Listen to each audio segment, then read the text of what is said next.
एक लड़का था, अर्णव। आंखों में सपने, चेहरे पर मुस्कान और दिल में हजार जिम्मेदारियां। कॉलेज में सबसे तेज, ऑफिस में सबसे भरोसेमंद और घर में सभी का सहारा। लेकिन हर रात उसकी एक ही लड़ाई चलती, अपने ही शरीर के साथ। दिल अचानक तेज धड़कने लगता, पेट में अजीब सा खालीपन महसूस होता, कंधे हमेशा भारी भारी लगते और सुबह उठते ही ऐसा लगता जैसे शरीर रात भर पत्थर ढो रहा था। सबने कहा स्ट्रेस है, आराम करो। डॉक्टर्स ने कहा एंजाइटी है, दवाइयां लो। पर अर्णव को अंदर से लगता कुछ और गहरा है, कुछ ऐसा जो दिमाग से नहीं शरीर से जुड़ा है। और एक दिन वह पढ़ता है बॉडी साइकोलॉजी की वो लाइन जिसने उसके दिमाग की बत्ती जला दी। शरीर अपनी कहानी अपने अंदर लिखता है और दर्द उसका सबसे ईमानदार शब्द है। यही वो जगह है जहां से शुरू होती है स्ट्रेस और डिप्रेशन की बॉडी साइकोलॉजी यात्रा। और आज की इस समरी में मैं आपको यही कहानी समझाने वाली हूं, अर्णव की नजर से, आपकी जिंदगी के सच के साथ और किताब की असली सीख के साथ। चैप्टर 1, मन के घाव शरीर में कैसे बस जाते हैं। बॉडी साइकोलॉजी कहती है भावनाएं शरीर में स्टोर हो जाती हैं। मतलब अगर कोई बात आपको दुख देती है, आप रो लेते हैं तो शरीर उस टेंशन को बाहर निकाल देता है। लेकिन अगर आप चुप रह जाते हैं, भाव दबा देते हैं, तो शरीर उसे मांसपेशियों, नसों और हार्मोन्स में भर लेता है। अर्णव के साथ भी यही था। बचपन से वह हर बात सहन करता रहा। उसे सिखाया गया था स्ट्रॉन्ग बनो, रोते नहीं, सब संभालो। नतीजा, उसका शरीर उन सभी अनकहे घावों को उठाए घूम रहा था। किताब का पहला संदेश बेहद स्पष्ट है। स्ट्रेस सिर्फ एक भावना नहीं, बल्कि एक शरीर का बोझ है। कंधों का दर्द का मतलब है जिम्मेदारियों का बोझ। पेट में कसाव का मतलब है अनकही फिक्र। गर्दन का दर्द का मतलब है दबाया हुआ गुस्सा। लगातार थकान का मतलब है अंदरूनी उलझन। अर्णव को पहली बार लगा तो ये दर्द सिर्फ शारीरिक नहीं, ये मेरे बीते हुए वर्षों का वजन है। चैप्टर 2, स्ट्रेस एक सिस्टम नहीं, एक साइकिल है। किताब समझाती है कि स्ट्रेस एक घटना नहीं है, यह एक लूप है जो बार बार खुद को दोहराता है। यह सिस्टम ऐसे चलता है, एक घटना होती है, फिर हार्ट बीट, सांस या पसीना आता है, उसके बाद भावना को दबाया जाता है और ये शरीर में जमा हो जाती हैं। पुराने स्टोर किए दर्द की वजह से नया तनाव बनता है। अर्णव की जिंदगी में ट्रिगर्स छोटे थे, बॉस की आवाज, डेडलाइंस, परिवार की उम्मीदें। पर बॉडी रिएक्शंस बड़े थे, थकान, पैनिक, हल्का बुखार, काम में इंटरेस्ट का खत्म होना। स्ट्रेस साइकिल की सबसे खतरनाक बात यह है, जितना दबाओगे उतना बढ़ेगा। किताब कहती है स्ट्रेस को खत्म करने के लिए आपको महसूस करना सीखना होगा। यानी लड़ाई बाहर नहीं, अंदर होती है। चैप्टर 3 डिप्रेशन, मन की नहीं शरीर की थकान। डिप्रेशन को अक्सर इमोशनल प्रॉब्लम माना जाता है, लेकिन बॉडी साइकोलॉजी बताती है डिप्रेशन का मतलब शरीर का पावर सेविंग मोड होता है। जब शरीर लगातार तनाव से लड़ता लड़ता थक जाता है, वह खुद को स्लो डाउन कर देता है ताकि वह टूट ना जाए। इसका मतलब मोटिवेशन कम हो जाती है, एनर्जी कम हो जाती है, इंटरेस्ट कम हो जाते हैं, फोकस कम हो जाता है। कहीं ना कहीं बॉडी कह रही होती है, मैं अब और नहीं झेल सकता, मुझे रुकना है। अर्णव अपनी बात किसी से नहीं कहता था। उसकी बातें, उसके डर, उसके अधूरे सपने सब उसके अंदर जमा थे। एक दिन ऑफिस में वह अचानक बेहोश हो जाता है। रिपोर्ट्स में कुछ नहीं मिलता, लेकिन डॉक्टर एक बात बोलते हैं, स्ट्रेस है, शरीर चिल्ला रहा है, सुनिए इसे। यही डिप्रेशन का असली ट्रुथ है। यह वीकनेस नहीं, यह वार्निंग है। चैप्टर 4 शरीर संकेत कैसे देता है। किताब कहती है कि शरीर बोलता है, बस हम उसका इशारा समझते नहीं। शरीर के संकेतों की भाषा कुछ ऐसे होती है। सबसे पहले सांस छोटी होना, इसका मतलब डर का संकेत। सांस रुकने लगे, गहरी ना जाए, वह शरीर कहता है मैं तनाव में हूं। दूसरी, कंधे भारी होना, इसका मतलब जिम्मेदारियों का बोझ।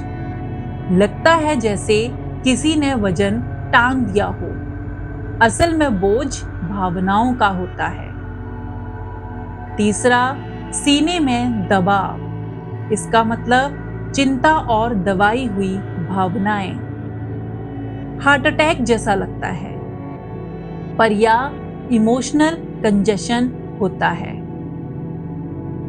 पेट में टाइटनेस, इसका मतलब कंट्रोल खोने का डर।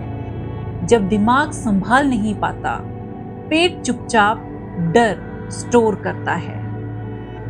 अर्णव ने पहली बार मन से ज्यादा शरीर को ऑब्जर्व करना शुरू किया और उसे लगा मैं सालों से अपने ही शरीर की लैंग्वेज नहीं सुन रहा था। चैप्टर 5 बचपन की घटनाएं, व्यस्क शरीर में जमा।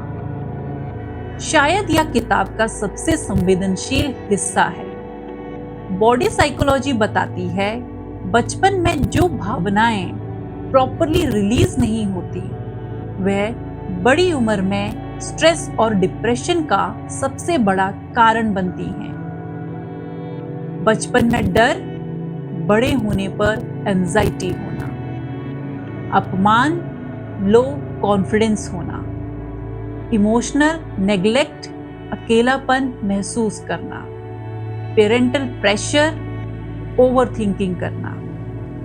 अर्णव ने सोचा जब मैं छोटा था तो मुझे प्यार चाहिए था, लेकिन मैंने खुद को मजबूत दिखाने का अभिनय किया। वही दर्द आज भी मेरे अंदर कैद है। यह रियलाइजेशन उसके हीलिंग का पहला कदम था। चैप्टर 6 स्ट्रेस का बायोकेमिस्ट्री, हार्मोन्स का खेल। किताब बताती है कि स्ट्रेस एक भावना नहीं, एक बायोलॉजिकल केमिकल रिएक्शन है। स्ट्रेस हार्मोन होते हैं कॉर्टिसोल, तनाव बढ़ाता है, एड्रेनालिन, बॉडी को अलर्ट बनाता है, नॉरएपिनेफ्रिन, दिमाग को हाइपर फोकस करता है। समस्या तब होती है जब यह हार्मोन्स लंबे समय तक ऊंचे बने रहते हैं। इसका नतीजा पाचन खराब होना, नींद खराब होना, skin issues, hair fall, weak immunity, body में दर्द होना, लंबे टाइम के लिए थकान होना, क्रॉनिक फैटीग। अर्णव ने महसूस किया मेरी फिजिकल प्रॉब्लम्स इमोशनल प्रॉब्लम से जुड़ी हैं। यही किताब का सबसे बड़ा आई ओपनर है। जिन्हें आप बीमारी समझते हैं, कई बार ये शरीर की भावनात्मक प्रतिक्रिया होती हैं। Chapter 7 healing the body, body psychology के टूल्स। अब आता है सबसे महत्वपूर्ण हिस्सा, शरीर को ठीक कैसे करें। किताब हीलिंग के 4 मुख्य तरीके बताती है। पहला, बॉडी अवेयरनेस। दिन में 2 मिनट रुककर महसूस करें, मेरे शरीर में अभी क्या सेंसेशन है। अर्णव ने यह शुरू किया। पहली बार उसे लगा मेरे कंधे हमेशा टाइट रहते हैं, जैसे मैं किसी अदृश्य बोझ को उठाए हूं। दूसरा है इमोशनल रिलीज। जिसे आप दबाते हैं वह शरीर में फंस जाता है, जिसे महसूस करते हैं वह निकल जाता है। किताब कुछ मेथड्स देती है। रुककर गहरी सांस लेना, जर्नलिंग, रोना। हाँ, रोना एक हीलिंग है। Confession, honest conversations. अर्णव ने महीनों बाद पहली बार रोया और उसे हल्का महसूस हुआ। तीसरा है श्वास से शरीर को शांत करना। गहरी सांसें नर्वस सिस्टम को रीसेट करती हैं। शरीर फाइट मोड से निकलकर रिलैक्स मोड में जाता है। इसकी टेक्निक है 4 सेकंड इनहेल करना, 4 सेकंड होल्ड करना एंड 6 सेकंड एक्सेल करना। अर्णव ने यह रोज 10 मिनट किया और एंजाइटी धीरे धीरे कम होने लगी। चौथा आता है छोड़ने की कला। सबसे कठिन लेकिन सबसे जरूरी स्टेप। पुरानी बातों, डर और गिल्ट को पकड़ कर रखने से बॉडी हमेशा अलर्ट मोड में रहती है। किताब कहती है letting go is not forgetting, it is accepting. Arnav ने खुद को माफ करना सीखा और हीलिंग यहीं से शुरू हुई। Chapter 8 life after healing, a new Arnav. धीरे धीरे कंधों का दर्द कम हुआ, नींद सुधरी, पैनिक अटैक्स बंद हो गए, एनर्जी वापस आने लगी, मन हल्का होने लगा, रिलेशनशिप्स बेहतर हुए और सबसे महत्वपूर्ण, अर्णव ने पहली बार महसूस किया कि कंट्रोल शरीर को नहीं, शरीर मुझे चला रहा था। बॉडी साइकोलॉजी की समझ ने उसके स्ट्रेस को खत्म नहीं किया, बल्कि उसे स्ट्रेस से मित्रता करना सिखाया। किताब यही कहती है, स्ट्रेस को खत्म मत करो, उसे समझो। डिप्रेशन से लड़ो मत, उसे सुनो।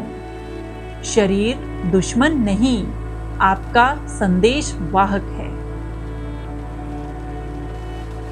दोस्तों, अर्णव की कहानी सिर्फ उसी की नहीं, हम सब की है।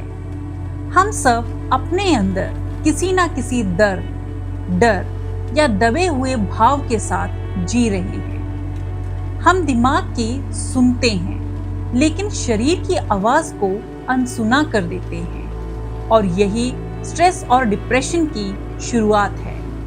किताब stress and depression, body psychology हमें सिखाती है शरीर कभी झूठ नहीं बोलता, वह हर बार सही संकेत देता है।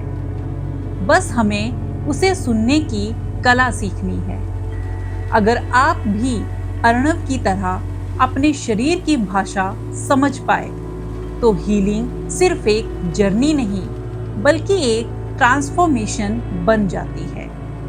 अगर आपको यह कहानी आधारित समरी पसंद आई हो, तो रीड टू लीड को सब्सक्राइब करना ना भूलें। हम हर हफ्ते ऐसी ही लाइफ चेंजिंग बुक्स आपकी भाषा में आपकी कहानी के साथ लेकर आते हैं। मिलते हैं अगली किताब के साथ।